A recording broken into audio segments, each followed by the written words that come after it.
विसर्जन आता अंतिम टप्प्यात पोहोचलेलं आहे। आणि पुन्हा एकदा आपले प्रतिनिधी अभिषेक मुठाळ यांच्याकडे आपण जाऊयात। अभिषेक, आपण बघतोय प्रचंड गर्दी आहे, अलोट गर्दी झालेली आहे, परंतु ही गर्दी नियंत्रित करण्यासाठी पोलीस प्रशासनाची सुद्धा भूमिका अत्यंत महत्त्वाची आहे। गिरगाव चौपाटीवर सध्या पोलीस बंदोबस्त कसा आहे?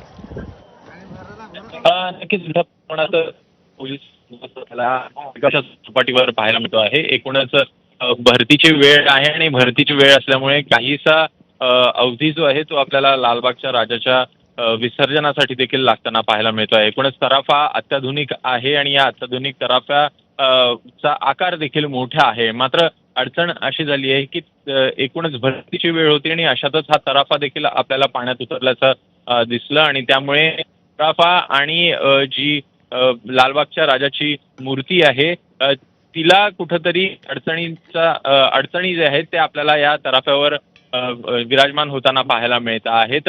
तराफा पूर्ण हालतो आहे आणि त्यामुळे कुठंतरी ही अडचण आपल्याला जाणवते आणि त्यामुळे काहीशी पाणी उतरल्यानंतर पुन्हा एकदा प्रयत्न जे आहे ते आपल्याला होतात का हे बघणं महत्त्वाचं असेल। आताच आभूषणं जी आहेत ती उतरवण्यात आलेली आहेत आणि एकूणच लालबागच्या राजा हा तराफ्यावर विराजमान होण्याचे प्रयत्न जे आहेत ते देखील केले जाताना आपल्याला दिसतील।